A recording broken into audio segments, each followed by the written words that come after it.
All right, I'm Mark Jones. I'm a company clerk for the Southern Missouri District Rural Rangers, also the communications coordinator. I'll show you how that I keep track of our FCF applications that come in for membership. And I use a little program that I've written. It's called the Ranger Database, and it is free for download. It's free to use. All you need to do is charter your church. Once you install it, it will create an icon on your desktop that looks like that. And once you run it one time, it'll pop up a screen and it'll take you into the main Ranger database file. A little bit about the databases. These have records. There's 19 records in here. This is a little Rolodex that takes you through the records. You'll see the boys' faces and the names change. And this is like your outpost records where you would keep track of your outposts. You know, if you like, I keep track of our outpost. That's our Rangers file. A lot of other options up here. We're going to go down to the district file. This is a district file of everybody in our district. In our district, I have like 400 records. Well, it's more than that. It's like 3,000 records, but currently active, probably 400. And I track them with this and keep track of all kinds of cool stuff with that. So we're going to talk about the FCF part of it. I've loaded some fictitious data up in here. And right now, I have 7 people in here that are right in there. And there's their pictures over here to the right. And they have some information in there that they've sent me. And let's say, for example, they are applying for FCF membership. The way I track that is right down here in the Frontier completed date. I put an X in there, and I go to the next record, and I put an X in there.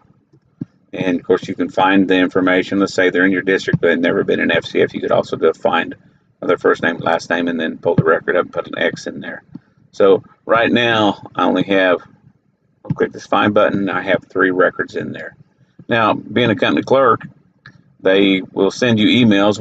I generally say, hey, everybody send me your list of your names and then get your applications into me as soon as you can. And I wish that they all sent their applications in time, but the truth is they don't. And I'm not excusing that, but I'm just saying this works. And what I do is they just send me their name of their boys and their outpost number. And I've loaded up got boys' names in here just for some fictitious information. This database will check duplicate names. So if I put Mark Johns in here again, it would tell me that already exists. So I'd have to name him like Mark Johns Jr. or Mark Johns the Third or whatever. So right now, let's say Mike Johns sent me in an application.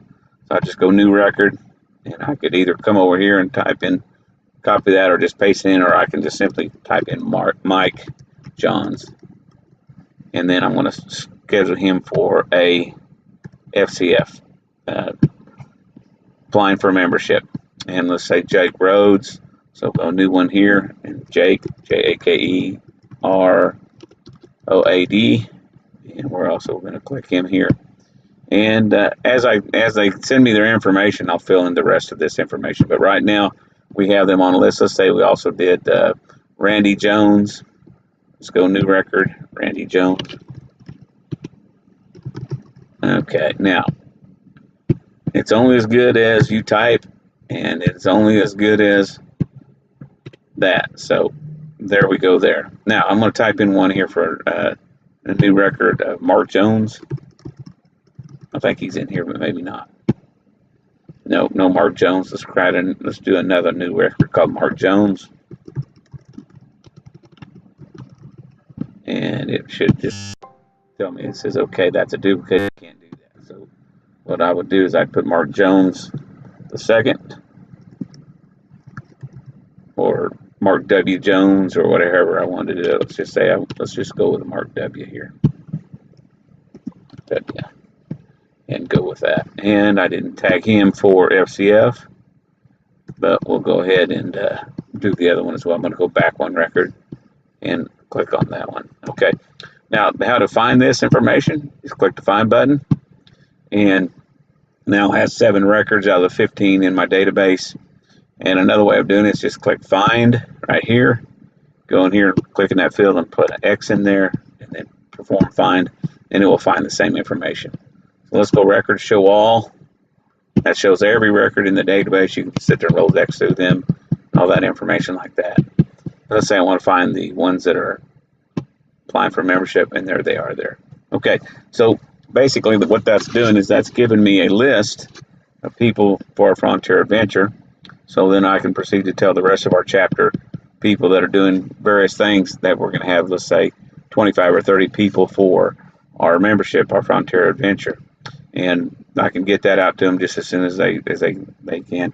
Now, when they complete, what I'll do is I'll just put in here and I'll put the date of the adventure in there, and then I'll remove the X's on there after we complete, and then no one's applying for it, but then I have them scheduled down as they have completed their frontiersman.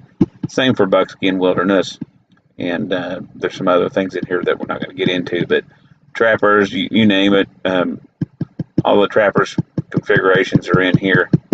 It banks old hours and new hours and all that other good stuff, so it's in there. There's a whole lot more to this database. All I'm talking about is just applications. So we've got their names.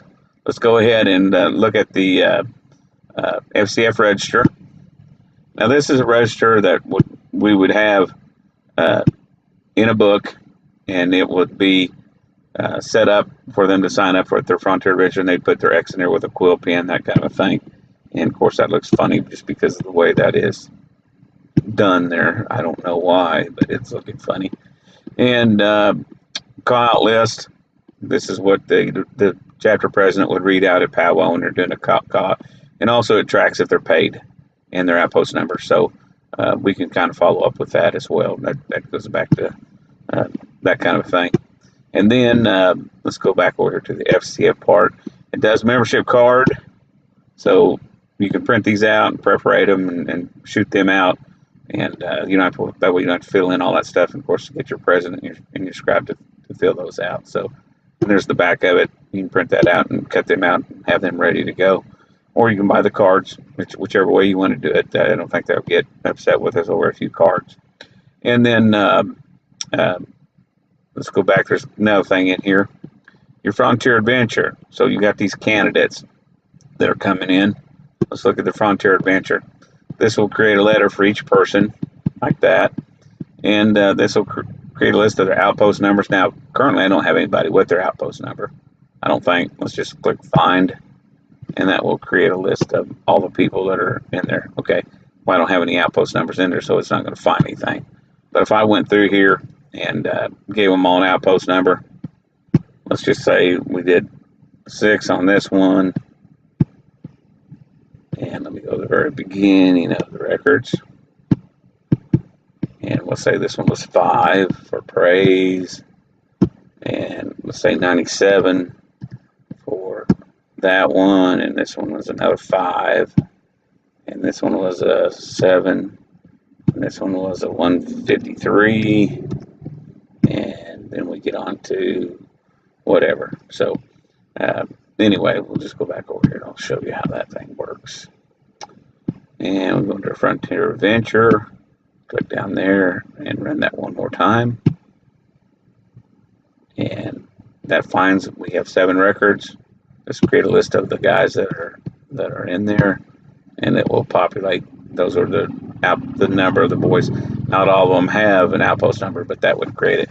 And I can send an email to the outpost 5 coordinator. Says, hey, I show a couple of your guys are coming. And any questions like that. So that way you can be sure and get to them. And also, this has a feature for sending mail, and I'm going to go ahead and put in my email address.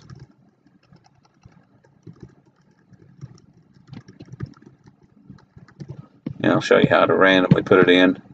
So there's that. We're just going to copy this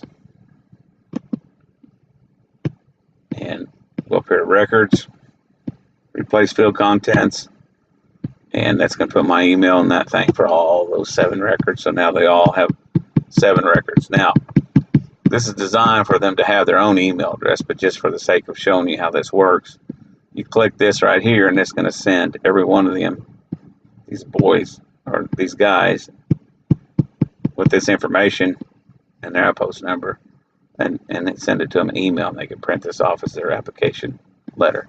Of course, you need to fill out your SMTP information and your password for that. Otherwise, it looks like it's coming from me. So you'll have to figure that out. Anyway, that's that. Of course, on your district, all that other stuff. It's just if I need to track, it's in here. there's all kinds of information in here. The Buckskin apps, you name it. So it'll takes that same information and fills out all the forms. That pretty much gives us the ability to track everybody, and that gives us an idea of how this works. Also, on this Frontier Adventure letter, when you send this person loop, it tells you that this setup works with PDF Factory, and that is a purchase item. You put it on your computer. It's the biggest money saver I've ever done. Keeps me from wasting all kinds of paper. You get a look at what you're printing. You can combine files from all kinds of different programs and create one PDF. It is an amazing productivity tool, and I highly recommend you buy that. This thing will work with that, and it basically says you need to set it up correctly, and you need to set it for portrait mode and no message, and copy the clipboard. And then if you don't want to, if you want to cancel out during this process, you hold the escape key. That's some things that I learned, and that's how you set that up. And this is the PDF Factory. Here's your properties that we just discussed, and there is the these are the options. Don't show dialog, copy the file to the clipboard, and so on. So right now, this thing I don't have my email address, my email right now, so all it's going to do is just bomb. But you'd probably tell me that it didn't send it when it pops it up.